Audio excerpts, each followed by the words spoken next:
The resolution of the Senate is clear and unambiguous, and that it is the person of the Inspector General of Police that is expected to appear before the Senate. Mr. President, inasmuch as I would love to lay credence to the request by my brother and friend and colleague, distinguished Senator Abu Ibrahim, I think it will not be right for us to go against the specific provisions of our vote and proceedings, which we have approved today, to listen to any other person other than the Inspector General of Police. So my opinion on this is that I urge my colleagues that we step down this matter until he finds it expedient for him to appear before the Senate. But before I do so, sir, I have a responsibility as a leader in this Senate, and I'm happy distinguished Senator Abu Ibrahim is here.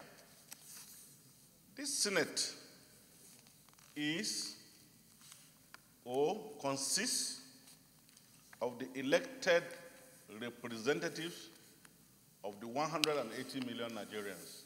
So the invitation to the Inspector General of Police is by these 180 million people through their representatives.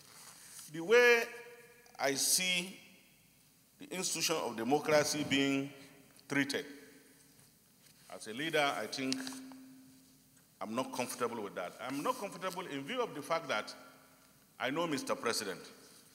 If there is any legacy that Mr. President wants to leave to the Federal Republic of Nigeria, is the enthronement of rule of law and due process, because it is the basis upon which we campaigned and won election.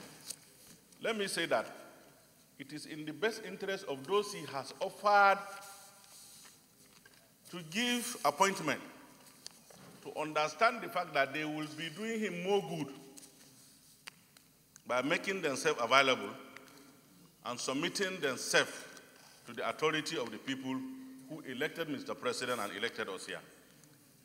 I try as much as I can as a leader to restrain myself from offering guidance of this nature. But you see, sir, we will be in our grave one day. And the records of this Senate may be in the dustbin. I do not want a situation where my grandchild will look at the record of the Senate, or the S-Senate in particular, of which I'm a leader, and then have what he can rely upon to say that his grandfather was a stupid person. I don't want that situation, sir. So let me say that all those who have been given appointment based on trust by Mr. President have a corresponding responsibility to portray Mr. President in the light in which he has always campaigned around this country and from which the international community has held him in high esteem. I am really very, very uncomfortable that the IG, aware of the seriousness and the invitation of the Senate, will be somewhere else to offer explanation not to be here.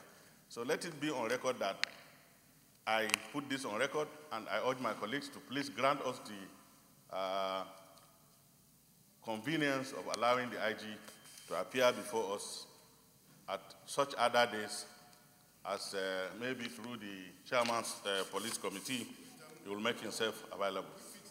Thank you. Senator Mao, then I'll come.